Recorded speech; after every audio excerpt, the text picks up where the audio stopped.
चलिए, तो आज हम लोग क्या पढ़ने जा रहे हैं। उस दिन हम लोगों ने पढ़ लिया था relation between internal resistance, electromotive force and terminal potential difference. ठीक है, आज हम लोग वही रिलेशन जो हम लोग रिलेशन प्रूव करके लाए थे, उस रिलेशन में जो डिफरेंट पैरामीटर्स आए हैं उनके बीच हम लोग ग्राफ ड्रॉ करेंगे। बहुत ज्यादा इंपॉर्टेंट है, बहुत पूछ लिया जाता है, ये ग्राफ बहुत इंपॉर्टेंट है। ठीक है, इतना ग्राफ तो ये भी नहीं पूछा था बी वर्सेस आई का ग्राफ क्या होगा ओम्स लॉ में, जितना ये पूछ लिया जाता है। ठीक है, चलिए तो बनाते हैं, स्टडी करते हैं graph between B and E and R, V and R, सबका ग्राफ स्टडी करते हैं। ठीक है, तो चलिए पहला हेडिंग डालते हैं।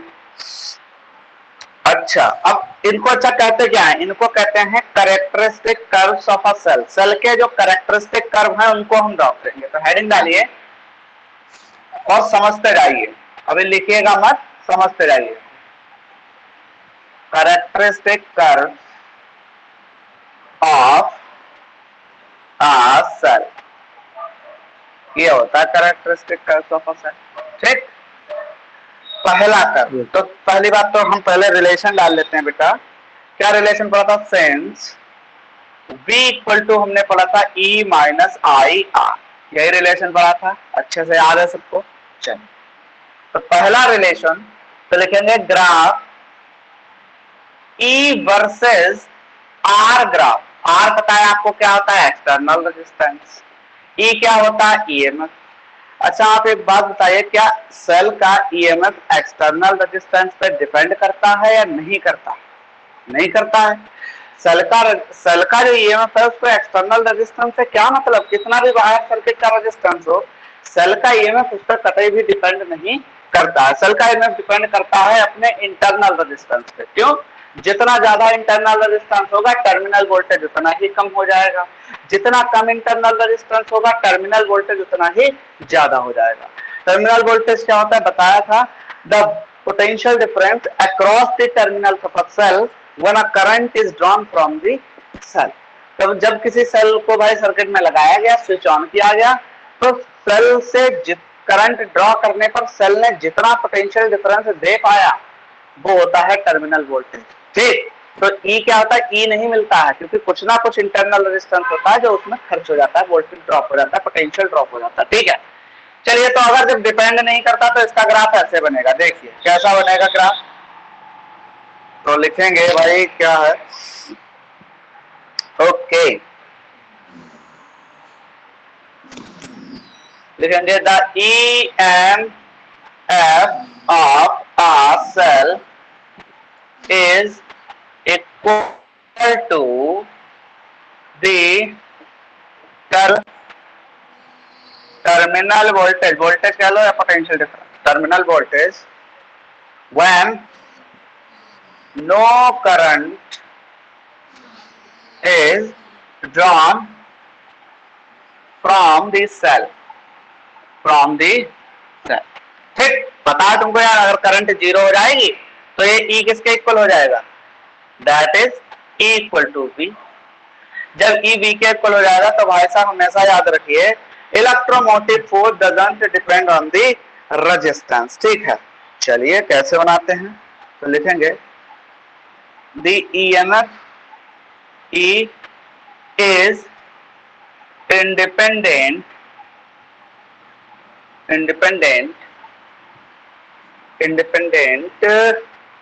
of R। डायग्राम बनाते हैं, स्ट्रेट लाइन मिलेगा भाई, डिपेंड ही नहीं करेगा, देख लीजिए। तो यार ये तो हो गया एक्सटर्नल रेजिस्टेंस, आप इधर ले लिया हमने EMF। तो ये कितना भी बड़ा EMF कांस्टेंट रहेगा भाई, बैटरी का EMF थोड़ी चेंज हो जाएगा बाहर के रेजिस्टेंस के बढ़ने से। ठीक, ये हो गया फटाफट। अब दूसरा ग्राफ देख लीजिए, लगे हाथों, फटाफट देख लीजिए, सिंपल है बेटा। यहां पे लिख रहा हूं, देखो दूसरा ग्राफ है E वर्सेज R तो हो गया, अब हम बनाएंगे V वर्सेज R। ठीक है, तो V वर्सेस R ग्राफ। अच्छा, एक बात और है, इस चीज को ऐसे भी लिख सकते हैं ER ग्राफ या VR ग्राफ, तो कंफ्यूज मत होना, इसका मतलब यही होता है E versus R, V versus R। ठीक है, चलिए इसके लिए हम रिलेशन निकालते हैं। क्या आएगा? V इक्वल टू इतना आया, ठीक है, बहुत अच्छी बात है। तो सिंस तुमने ओम्स लॉ में खूब पढ़ा है, V इक्वल टू क्या होता है बेटा, IR। किसी भी सेल से निकलने वाली करंट कितनी होती है? अगर ये सेल लगा है, ये एक्सटर्नल रेजिस्टेंस R है, ये हमारा सेल है, ये इसका इंटरनल रेजिस्टेंस है जिसका R वैल्यू है, ये E है, तो इसमें फ्लो होने वाली करंट कितनी होगी? I इक्वल टू आपने खूब अच्छे से पढ़ा था, R प्लस R, यही पढ़ा था। तो यहां से हो जाएगा R क्या हो जाएगा, E upon R plus R into R। अच्छा, अगर यहां से हम R कॉमन ले लें तो ये कट जाएगा, तो हेंस लिखेंगे V equal to E upon R नहीं, R तो कट जाएगा, तो R जब कॉमन लेंगे तो R चला जाएगा डिवाइड में, ठीक, ये हो जाएगा। तो अब यहां से पता चलेगा तुम्हें कि भाई तुम ग्राफ किसके बीच खींच रहे हो, V और R के बीच में, मतलब R के इंक्रीज या डिक्रीज होने से इससे क्या फर्क पड़ता है वो हम देखेंगे। तो देखो, समझो बात को, अगर बेटा इसको हम जीरो कर दें, अगर हम इसको जीरो कर दें तो बेटा किसी चीज को जीरो से डिवाइड करो तो ये पूरी टर्म क्या हो जाएगी, इन्फिनिटी, इनफाइनाइट हो जाएगी। और इनफाइनाइट में चाहे माइनस करो चाहे प्लस करो वो टर्म क्या हो जाएगी, टोटल इनफाइनाइट। अगर नीचे वाली टर्म इनफाइनाइट हो गई तो इनफाइनाइट को किसी से डिवाइड करो, इनफाइनाइट से किसी को डिवाइड करो तो क्या हो जाता है, जीरो। तो याद रखना, as R tends to zero तो वोल्टेज भी कितना हो जाएगा, जीरो। कौन सा वोल्टेज, टर्मिनल वोल्टेज, ठीक। अब अगर एज R इंफिनिटी रखो, इंफिनिटी रखते हैं बेटा, इंफिनिटी रखो तो एक टोटल टर्म क्या हो जाएगी, जीरो।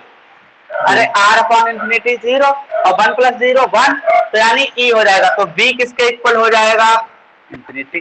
तो मतलब क्या है भाई साहब, टर्मिनल वोल्टेज जो है वो EMF के इक्वल हो जाएगा। कब कब हो जाएगा भाई साहब, जब एक्सटर्नल रेजिस्टेंस को बहुत हाई कर दो, सर्किट को इनफाइनाइट कर दो, ठीक है, तो वो किसके इक्वल हो जाएगा, तो वो उसके इलेक्ट्रोमोटिव फोर्स के इक्वल हो जाएगा, जो टर्मिनल वोल्टेज है। टर्मिनल वोल्टेज कौन सा होगा बेटा, इसके जो टर्मिनल होंगे सेल के AB, इसके अक्रॉस मिलने वाला वोल्टेज कितना होता है, तुम्हें जनरली इतना होता है, ठीक।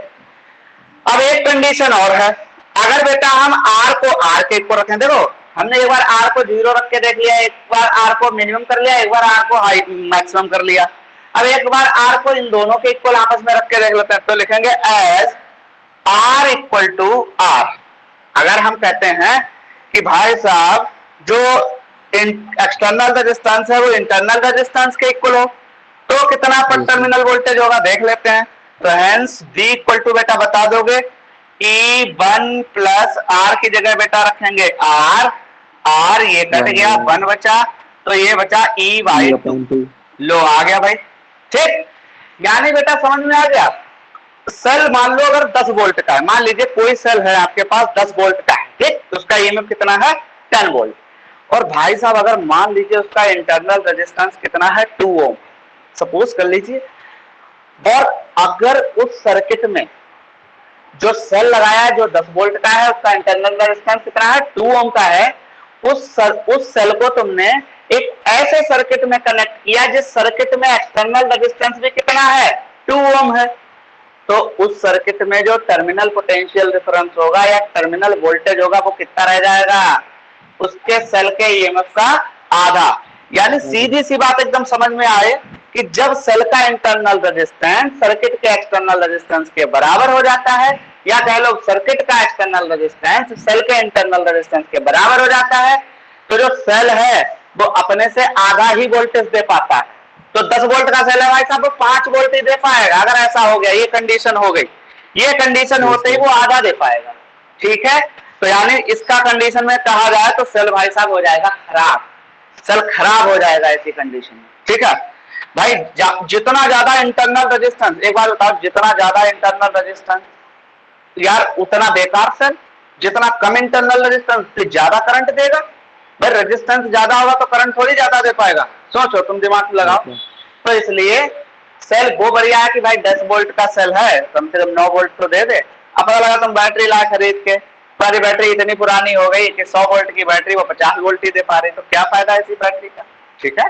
तो ये चीजें आ गई। अब इसका बेटा हम ग्राफ खींचते हैं, तो ग्राफ कैसा होगा पता है तुम्हें, अब देखो यहां से देखो V वर्सेज R ग्राफ, तो V उतना ही बढ़ेगा लीनियरली R के, तो ग्राफ हमारा बनेगा ऐसा, ये हमारा V हो गया और ये हमारा R हो गया, और हमारा ग्राफ ऐसे बढ़ेगा, ऐसे बढ़ेगा। ठीक है भाई। अब यहां पे तो तुमने कह दिया यहाँ पे आर भाई जो है, ये तुमने कह दिया यहाँ पे ये ई है। अच्छा ई कब आया था? जब आर इन्फिनिटी था। तो ये आर कहीं ना कहीं जाके आगे इन्फिनिटी होगा, इसलिए भाई ये कितना है? ई है। अब तुम्हें एक और कंडीशन दिखानी ये वाली। तो ई बाई टू का जब ई यहाँ है तो ऑब्वियसली ई बाई टू कहीं यहाँ लाई करेगा। तो ये हो गया ई बाई टू। तो यहाँ पे बेटा आर की वैल्यू कितनी होगी? इंटरनल रेजिस्टेंस के इक्वल, इस पॉइंट पे। तो आ गया ग्राफ समझ में? बहुत अच्छा ग्राफ है, फटाफट बेटा बना लीजिए जल्दी से। ठीक है,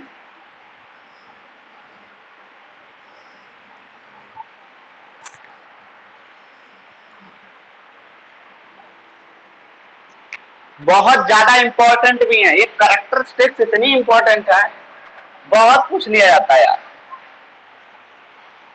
आराम से बनाइए, जल्दीबाजी किसी बात की नहीं, कोई डाउट हो तो पूछते रहिएगा।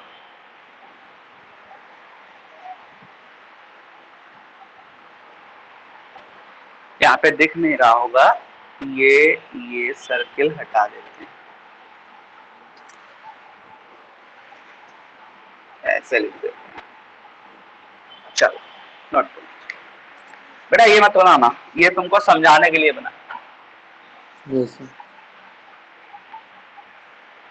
चलो लिख लो।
हो गया सर। हो गया बेटा? Yes sir. चलो गुड। अब तीसरा ग्राफ बनवाते हैं, V वर्सेस I ग्राफ। बहुत अच्छा है, बहुत अच्छे अच्छे क्वेश्चन है, बहुत चीजें हैं, सरल हैं चीजें, कोई दिक्कत नहीं। अब फिर आप लोग रेजिस्टेंस की तरह वो भी पढ़ेंगे, कॉम्बिनेशन ऑफ सेल्स वगैरह। तो आज ये हम सोच रहे हैं फटाफट खत्म कराते हैं तो ज्यादा हो जाए। 30 जून तक आपका ये चैप्टर न्यूमेरिकल, एनसीईआरटी वगैरह सारा कुछ खत्म हो जाना चाहिए। तो अगर आपकी विल पावर अच्छी है तो खत्म भी हो जाएगा। हमारे साथ साथ साथ चलते रहेंगे, कोशिश कर रहे हैं, लेकिन इतना फास्ट भी नहीं उड़ना है कि समझ में भी नहीं आए, तो कोई फायदा नहीं उस फिजिक्स का भी। ठीक है, चलिए तीसरा ग्राफ पढ़ते हैं बेटा फटाफट। तीसरा V वर्सेस I, या VI ग्राफ भी कह सकते हैं, VI ग्राफ। लेकिन याद रखना ये सेल वाली है, ये ओम्स लॉ वाला ग्राफ नहीं है। ठीक है, ओके। अभी तुमने इक्वेशन लिखी थी, सिंस V इक्वल टू क्या थी? E minus I R. तो यार क्या इससे हमें V वर्सेस I ग्राफ खींचना है। तो भाई साहब एक तरफ V लेनी है, एक एक्सिस पे हमें I लेना, I एक्स एक्सिस को मान लेना, V वाई एक्सिस को मान लेना। ठीक है, तो हम क्या करेंगे? तो एक तरीके से हमारी इक्वेशन को हम ऐसा लिख सकते हैं, क्या लिख सकते हैं? v इक्वल टू माइनस का आई आर प्लस का ई लिख सकते हैं, बिल्कुल लिख सकते हैं जी सर। बेटा। लिखेंगे the equation of uh straight line, ठीक। चलिए क्या होती है, तुमने खूब पढ़ा होगा, y equal to m x plus c, पढ़ा होगा। इसका कंपेयर करिए तो बेटा ये जो स्ट्रेट लाइन का m होता है, ये होता है स्ट्रेट लाइन का स्लोप। और भाई साहब यहां देखिए, अगर हम स्ट्रेट लाइन ऐसे बनाते हैं, इधर देखिए, अगर हम ऐसे स्ट्रेट लाइन बनाते हैं तो होता क्या है कि अगर हम स्लोप बनाते हैं, ऐसा स्लोप बनाते हैं, ये हमारी स्ट्रेट लाइन इक्वेशन होती है। तो y इधर होता है, x इधर होता है। अगर इसकी तरह हम वेरिएबल्स को ट्रीट कर लें, जैसे y को क्या है, y किसका काम कर रहा है, v का काम कर रहा है, i किसका काम कर रहा है, x का, तो बेटा स्लोप किसका काम करेगा, स्लोप काम करेगा माइनस r का। तो इसको ऐसे लिखेंगे माइनस का r i, बहुत अच्छा लगेगा आपको। तो लिखेंगे from 1 and 2 it is clear that slope is negative. भाई स्लोप क्या है, नेगेटिव है, m इक्वल टू माइनस का r है तो नेगेटिव है। बेटा जब नेगेटिव स्लोप होता है तो आएगा तो है तो ये भी स्ट्रेट लाइन है, ये भी इक्वेशन ऑफ स्ट्रेट लाइन, लेकिन स्लोप नेगेटिव है। तो लाइन बेटा ऐसे ना जाके, लाइन कैसे आती जब स्लोप नेगेटिव होता है, रिटार्डेशन की तरफ, ठीक है। तो हमारा ग्राफ देखिए कैसे बनेगा, तो लिखेंगे दैट इज स्लोप क्या है भाई, m इक्वल टू है माइनस का r क्या है, इंटरनल रेजिस्टेंस। तो ग्राफ बनेगा, ये देखिए ऐसे ग्राफ बन जाएगा आपका, ये v हो गया, ये i हो गया, और ये बन जाएगा आपका, सीधा लाइन बना दीजिए, ये हो गया स्लोप। अब बेटा स्लोप तुम्हें पता है, स्लोप किसके इक्वल होगा, माइनस का r, ये स्लोप होता है, स्लोप को ही m कहते हैं, ठीक है। चलिए ये हो गया माइनस का r, ए पॉइंट ए डाल लीजिए, ये पॉइंट बी डाल लीजिए। अच्छा बेटा ए पॉइंट पे अगर हम आपसे पूछें करंट कितनी है इस पॉइंट पे, देखो 0 है भाई। यहाँ देखो करंट किस एक्सिस पे, इस एक्सिस पे, वोल्टेज इस एक्सिस पे, तो यहाँ करंट क्या है बेटा, 0, करंट 0, ठीक है। इस पॉइंट पे बेटा वोल्टेज कितना है, 0 है, ठीक है। चलिए ये सारी चीजें हैं, तो लिख लेंगे इस पॉइंट पे क्या है, वोल्टेज क्या है, 0, क्लियर। तो अब लिखेंगे for point A, point A पे क्या है भाई, करंट 0 है। करंट अगर 0 है तो इसमें पुट करिए बेटा, तो V इक्वल टू हो जाएगा E, यानी बहुत बढ़िया। यहाँ जो बेटा V होगा, यहाँ का वोल्टेज जो होगा वो किसके होगा, इलेक्ट्रोमोटिव फोर्स के इक्वल होगा, ठीक है, EMF के इक्वल होगा। फॉर पॉइंट B के लिए बेटा लिखेंगे, पॉइंट B पे क्या है, पॉइंट बी पे यार v 0 है, देख लो, तो b इज 0।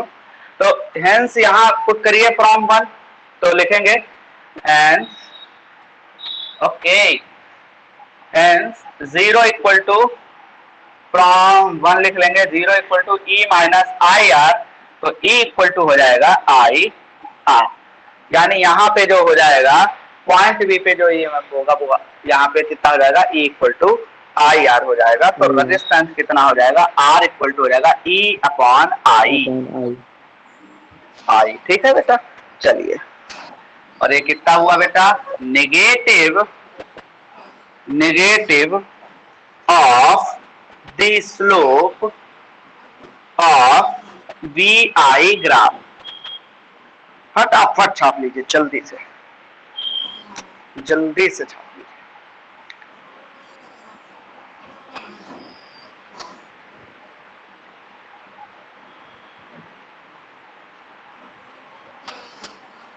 समझ में आ गया बेटा, यस सर।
हो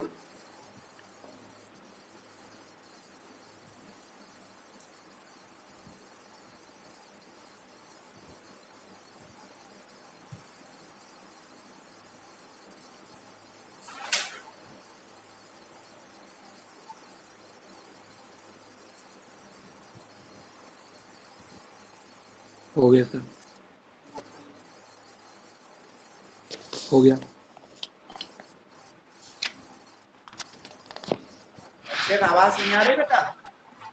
हो गया सर। अच्छे गड़बड़ हो गया यार। ओके, मैं कोई कैसे? नहीं, आएगी आवाज। आ रही है सर।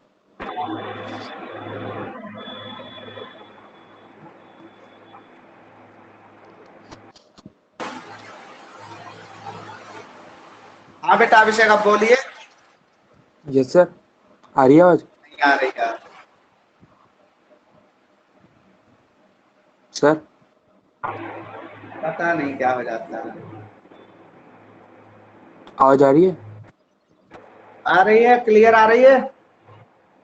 आपकी आ रही है, मेरी आ रही है? हाँ हाँ आ रही है। आपकी आ रही है। चलिए, अब क्या करते हैं, अब हम लोग एक और चीज थोड़ा सा नोट डाल के लिख लेंगे, यहाँ पे काम में आएगी न्यूमेरिकल में, कि अगर सेल से करंट विड्रॉ की जाती है तो रिलेशन क्या हो जाता है, और सेल से करंट सेल को चार्ज किया जाता है तो रिलेशन क्या हो जाता है। बड़ा असर कोई दिक्कत ही नहीं।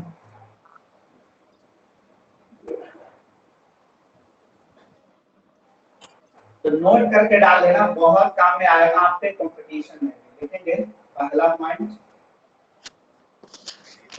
लिखेंगे, terminal PD when a current is being drawn, when a current is being drawn from the cell। तो टर्मिनल वोल्टेज का फॉर्मूला होता है E माइनस आई आर, याद रखिएगा। इसके अपोजिट, अरे भाई ड्रॉन का मतलब क्या है, सेल से निकाली गई करंट। सेल से निकालने का मतलब सेल से जो चलेगी आर टर्मिनल तो, और जब सेल को चार्ज किया जाएगा तो उसके टर्मिनल को वो चार्ज दिया जाएगा जो चार्ज होगा उस पर, ठीक है।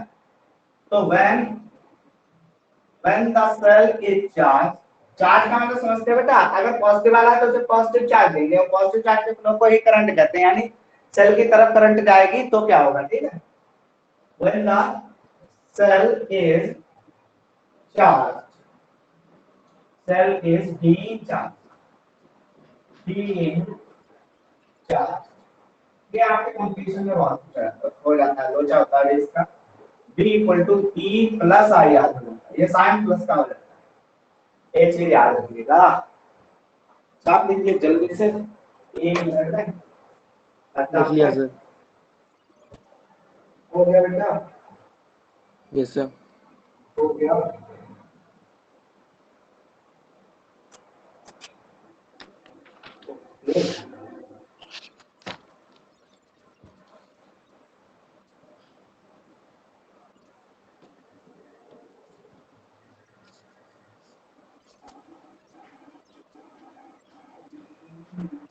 लिख लिया सर। हाँ बेटा,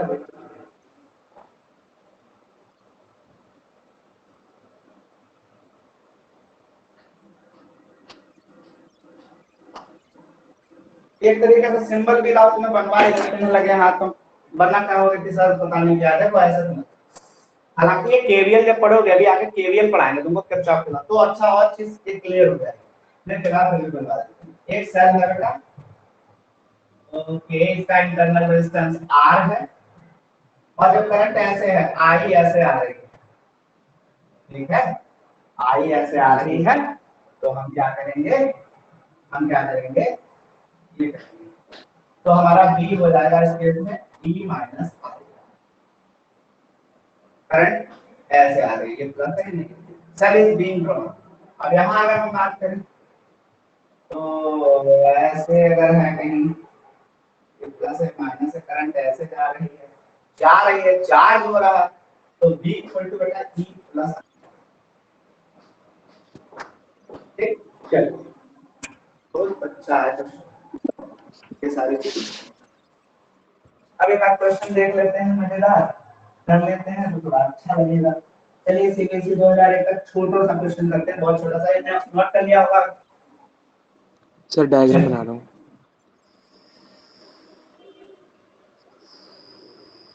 चलिए देख लेना, वीडियो में आ गया होगा, ठीक है। Yes sir. चलो कोई टेंशन नहीं, क्या करना, बना लो। करंट की डायरेक्शन पलट देना ऊपर वाले में, अगर मिट गया बन गया, हो सर एक गया। मिनट रुक जाइए।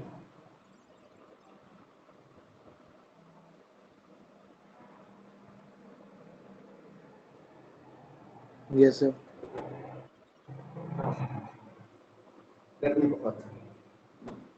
चलिए हो गया सीबीएसई 2001 का है, पुराना है क्वेश्चन, तो क्वेश्चन है इम्पोर्टेंट है वो। लिखा है cell of EMF 2 volt and internal resistance 0.1 ohm, बहुत बढ़िया। E इक्वल टू दिया है 2 volt and internal resistance 0.1 ohm, देखो कितना आपको रेजिस्टेंस दिया है। लिखा है connected to a 3.9 ohm external resistance, बहुत बढ़िया, इसके साथ ये कनेक्ट किया गया। अच्छा ये बात हमेशा कंफ्यूजन में मत रहना आप, कंफ्यूजन में क्या नहीं रहना है, कभी भी कहे कि एक सेल है जिसका इंटरनल रेजिस्टेंस इतना है, is connected to an external resistance, तो समझ लेना ये हमेशा दोनों सीरीज में होंगे, क्योंकि सेल कनेक्ट कर रहे हो ना आप, उसका इंटरनल रेजिस्टेंस अब बाहर से निकाल के कहीं पैरेलल में थोड़ी छोड़ दोगे, जहां जहां सेल जुड़ेगा वहां अपने आप इंटरनल रेजिस्टेंस खुद जुड़ेगा, तो सीरीज में रहते हैं हमेशा, ठीक है। अब इन्होंने पूछा क्या है, बड़ा छोटे से, what will be the PD across the terminals of this cell, यार बड़ा सरल है। तो पीडी कितना होगा, पीडी कितना होगा बताएंगे, मैं पीडी कितना होगा, बहुत अच्छा है। PD equal to I R, चलो निकालते हैं। तो आई निकाल लेते हैं, कितना होता है E upon R plus R max, सबसे ड्रॉपीले करंट निकाल लो पहले। ई कितनी है भाई साहब, ये 3.9 प्लस 0.1 2 अपॉन 4, देख लो करके चाहें, 1/2, यानी करंट हो गए भाई साहब 0.5 एम्पियर। बोलो आया, तो लिखेंगे PD across the terminals, terminals of this cell, यानी इसने टर्मिनल वोल्टेज पूछा है, देख लो। तो V इक्वल टू ओम से लगा दो आई आर, तो I कितना है 0.5, रेजिस्टेंस कितना है, कितना है रेजिस्टेंस, 3.9, ओके 3.9, ये आ गया भाई 45, 15 54 19, अच्छा ओके, तो ये आ गया 1.95 वोल्ट। जल्दी से, ये 2001 में आया, तो इतना सारा क्वेश्चन इतना सरल आता नहीं है।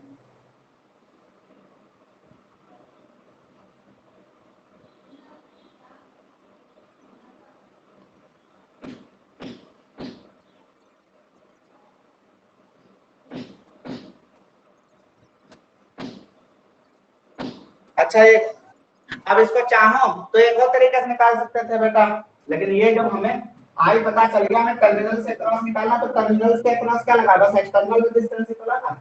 एक और फार्मूला है, ये ट्राई करके देख लेना, वही आएगा same, e minus I r. I को मतलब भी निकालनी पड़ेगी, आई जब निकालोगे अब की बार आर की जगह 0.1 रखना, वही आएगा सेम आंसर, ठीक। ओके सर, कर लिया सर। कर लिया, चलिए एक और क्वेश्चन कराते हैं।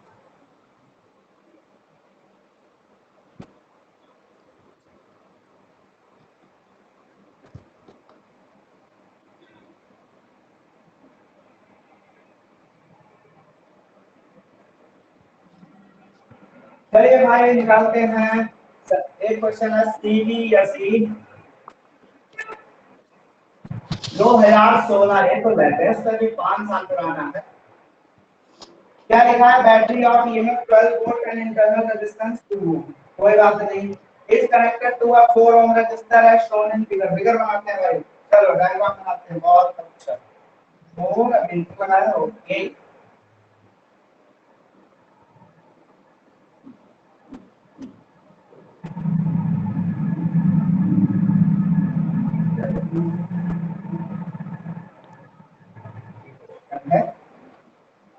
ओके, और भाई साहब ये सेल जो है ना इसका 12 वोल्ट है, कितना है 12 वोल्ट। बहुत अच्छा। और देखो इनने दिया नहीं, इनने खाली लिख दिया ऐसे 12 वोल्ट 2 ओम, मतलब 2 ओम क्या होगा, इसका इंटरनल रेजिस्टेंस होगा। तो ये लोग दिखाएं या ना दिखाएं, दे दिया तो समझ लो है, ठीक है।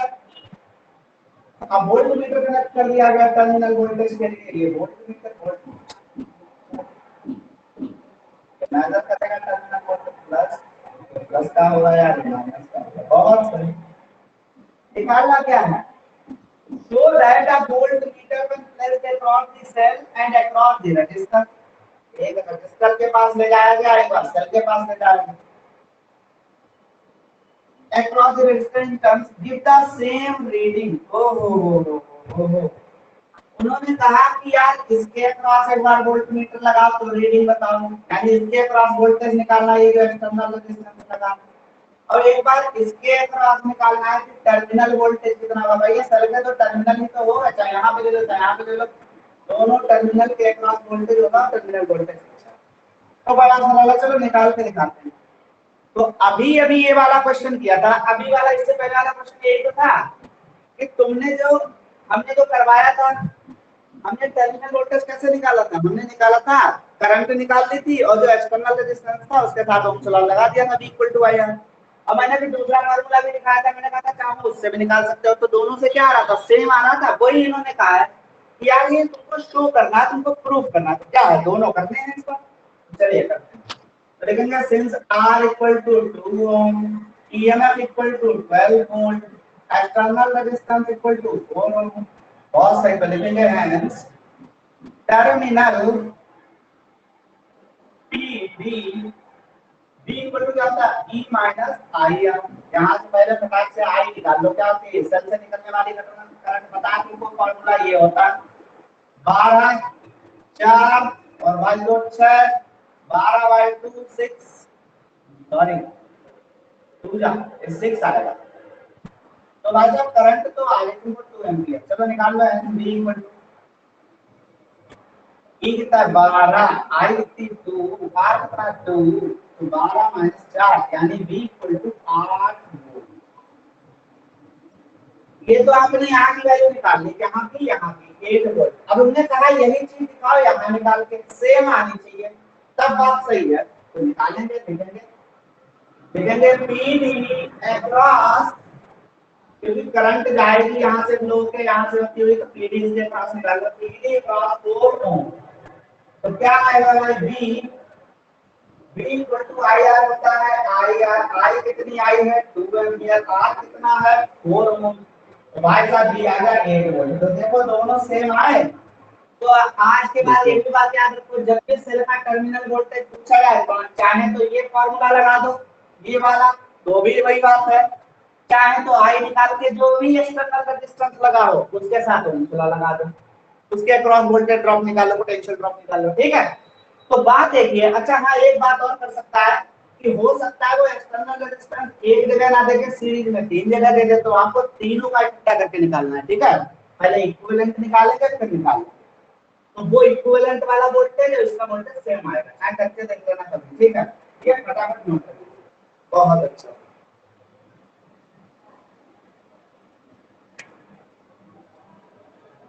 तो लिखेंगे hence voltmeter gives the same reading in both cases। जल्दी छाप लो।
हो गया सर।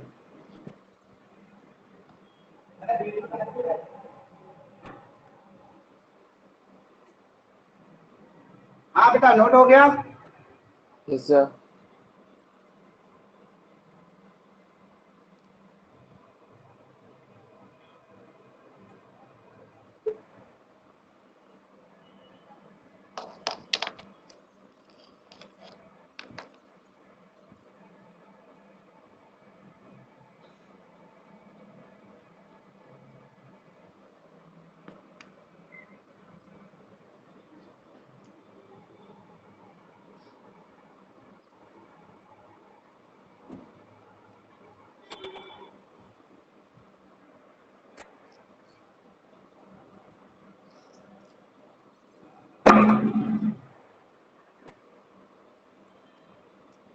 चलिए बेटा फटाफट कराते हैं, तो हो नहीं पाएगा।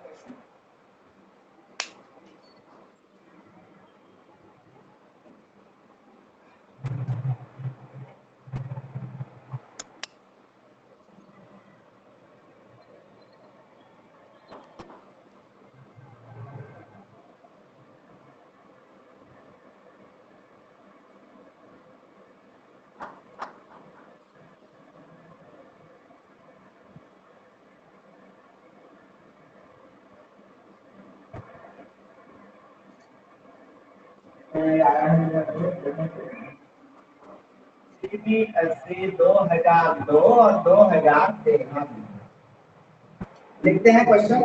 आप स्क्रीनशॉट ले लिया करो, न्यूमेरिकल में लिखने में टाइम लगता है तो स्क्रीनशॉट ले लिया करो। मैं जो लिख रहा हूँ आपको समझना लिखा है। बैटरी ऑफ EMF E है battery of EMF E and internal resistance R internal resistance R gives a current 0.5 ampere with an external resistor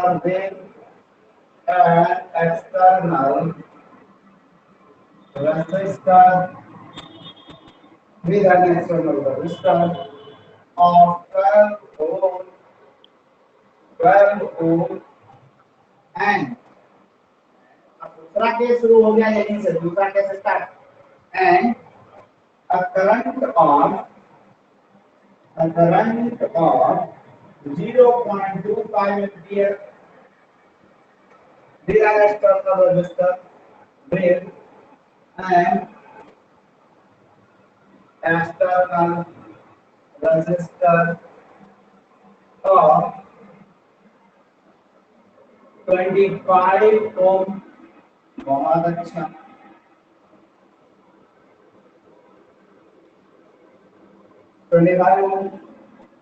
calculate, क्या कैलकुलेट करना? पहला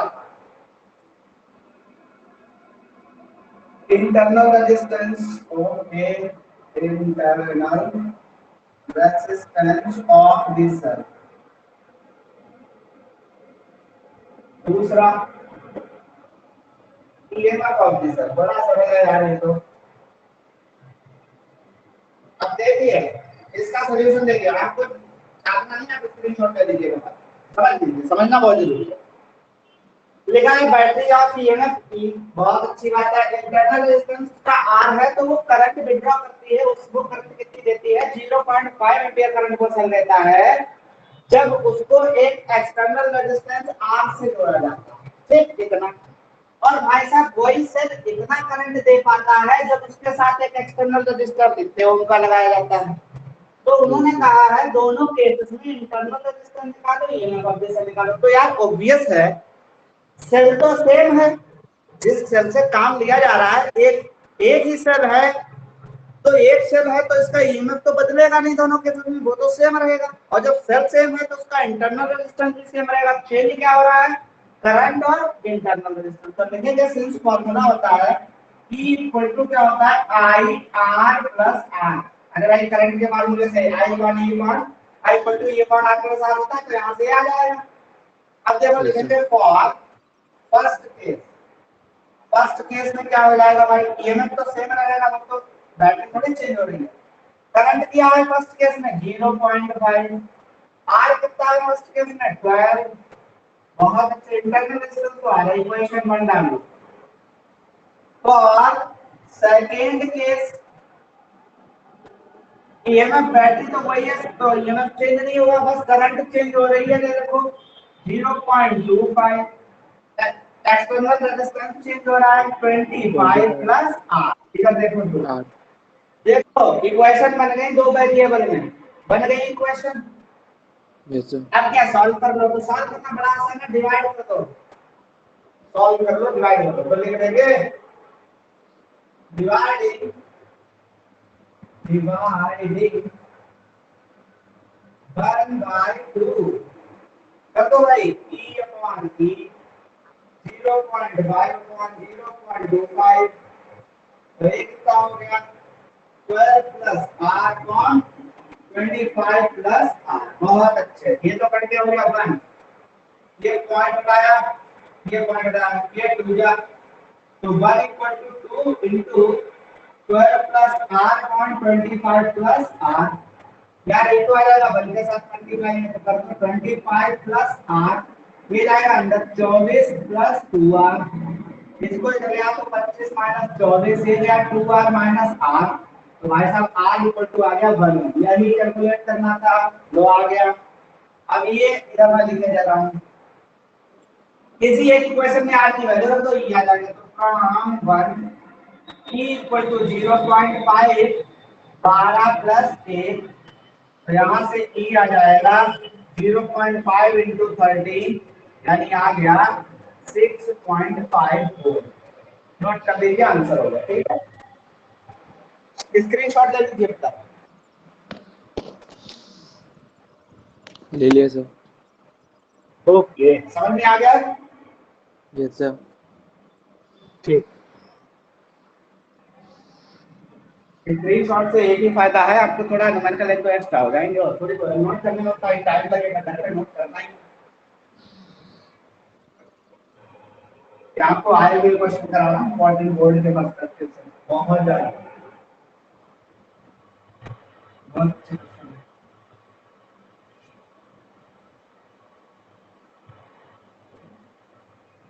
और देखते हैं आईटी का क्वेश्चन।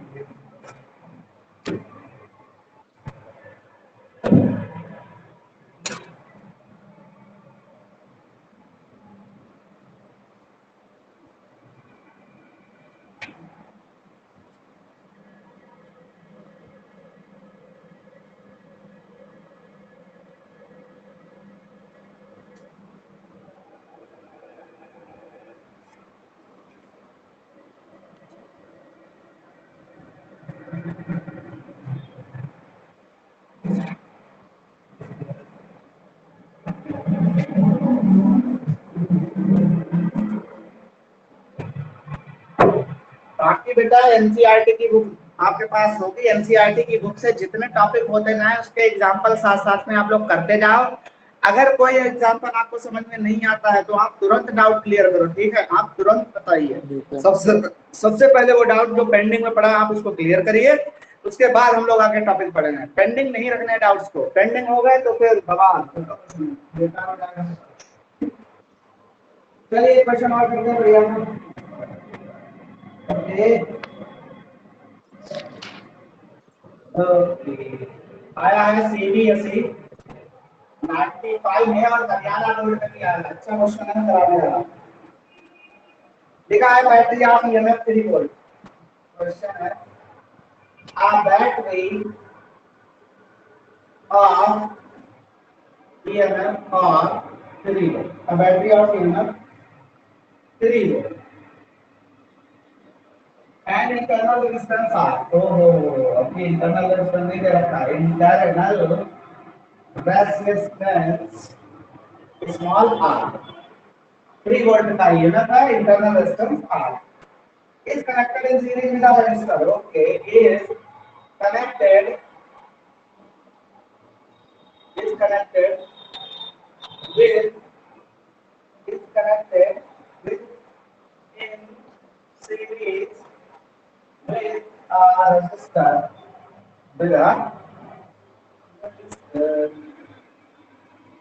resistor of 55 ohm। जबरदस्त एक्सटर्नल रेजिस्टेंस दिया है, मजेदार है भाई, बहुत अपोज करेगा। Through parameter through through through and ammeter ammeter का भी रेजिस्टेंस है, ammeter और रेजिस्टेंस का होता है दिया भी है वन। एमीटर का रेजिस्टेंस इतना है, एक्सटर्नल रेजिस्टेंस इतना है, इंटरनल आपके सामने है, ईएमएफ आपके सामने। लिखेंगे the ammeter reads 50 milliampere. The ammeter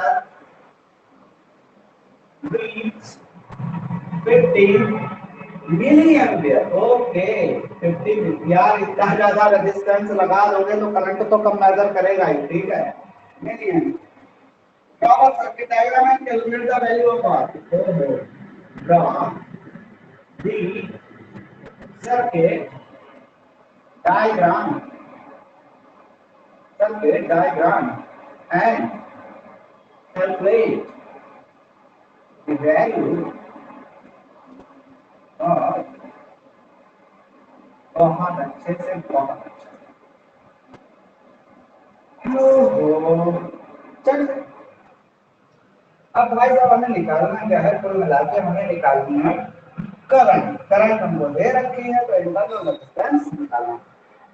बहुत आसान क्वेश्चन है। सबसे पहले हम लोग सर्किट बनाएंगे, उसके बाद हम लोग करंट का फार्मूला लगाएंगे। क्या होता है I = E upon R plus R, या सीधे सीधे बोल दिया करो I = E upon total resistance. क्या होता है यार, स्मॉल r के अलावा और भी कई सारे सर्किट में रेजिस्टेंस लगाऊं तो टोटल रेजिस्टेंस से डिवाइड किया जाता है, दिमाग में याद रखो। चलिए देखो सर्किट डायग्राम बनाते हैं। सबसे पहले क्या क्या लगा है, बैटरी लगी है, चलो बैटरी लगाते हैं। बैटरी ओके, कितने वोल्ट की है,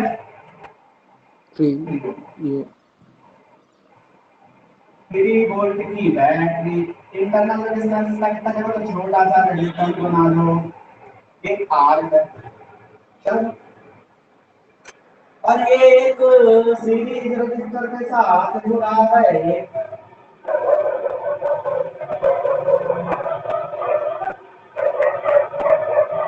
कितना है भाई 55।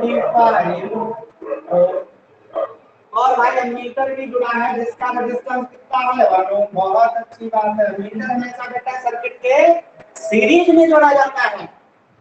तो ये एमीटर जोड़ दिया जिसका रेजिस्टेंस कितना है 1 ओम। एमीटर का प्लस यानी प्लस है, माइनस है, करंट यहां से जाएगी, यहां से जाएगी, घूमती हुई यहां से आएगी। चलो तो भाई साहब ये प्लस होना चाहिए और ये माइनस होना चाहिए। एमीटर सीरीज में कनेक्ट किया था, पोलैरिटी से किया प्लस वाला प्लस से, माइनस वाला माइनस। तो इतना तो पूरा हो गया यार, इतना ये पूरा हिस्सा क्या हो गया, ये तो बन गया हमारा सेल। ये है हमारा क्या है, ये तो सेल हो गया। बैटरी जैसे कहते हैं बैटरी, ये तो हमारी इतनी बड़ी हो गई बैटरी। बैटरी के अंदर, बैटरी किस अंदर क्या बनती है, सेल। और सेल के अंदर क्या होता है, इंटरनल रेजिस्टेंस। तो बड़ा सरल है देखो। तो सिर्फ दिया क्या क्या है, गिवन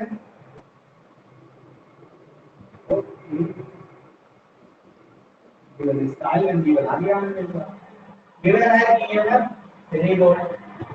ओके आर की वैल्यू दे रखी है 55। अब देखो आर एमीटर के लिए लिखा जाएगा, तो आर फॉर एमीटर तो ये कितना दिया 1 ओम। इंटरनल रेजिस्टेंस तो यार हमको क्या करना है, कैलकुलेट। तो हम लगाएंगे formula since I = E upon R। अब देखो टोटल सर्किट का रेजिस्टेंस देखते हैं, EMF divided by total resistance. तो एक तो ये रेजिस्टेंस, एक ये रेजिस्टेंस और एक ये resistance. R plus R A, ये लेके एमीटर का है बेटा, ए इसलिए लिखा है आर ए प्लस आर। आई की वैल्यू कितनी दे रखी है, यहां लिख लीजिए 50 मिली एंपियर। उसने पहले दे रखा है, देखो उसने कहा एमीटर रीड्स 50 मिली एंपियर। तो मिली एंपियर को लगा चेंज कर दो, 10 टू पावर -3 एंपियर। मिली को याद रखना, जहां मिली माइक्रो नैनो पिको लगा हो, then you have to convert first, after that numerical में काम करिए, ठीक है। सबसे पहले तो कन्वर्जन कीजिए। चलो 50 इंटू 10 टू पावर माइनस 3, ई दिया है 3, ये दिया है 55, ये दिया है 1 और ये निकालना है। तो यहाँ से कहानी आगे बढ़ती है। कितना आएगा 56 प्लस आर इक्वल टू, इसको इधर जाएंगे इसको नीचे ले जाएंगे, तो 3 अपॉन 50 और जो नीचे 10 टू पावर माइनस 3 आएगा उसको ऊपर ले जाओ।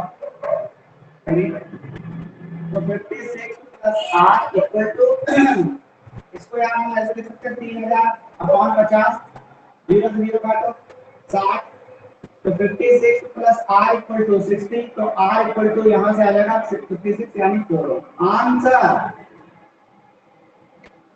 तो बेटा आज के लिए हम लोग इतना ही रखते हैं। हम लोगों ने क्या पढ़ लिया, ग्राफ पढ़ लिया यानी कैरेक्टरिस्टिक्स कर्व पढ़ लिया सेल के, उस पे न्यूमेरिकल कर लिया सीबीएसई ने जो पूछे थे।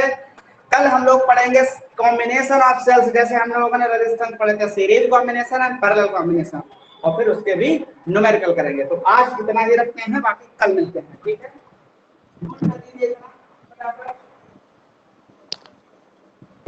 स्क्रीनशॉट ले लीजिए इसका। ले लिया सर। ओके बेटा।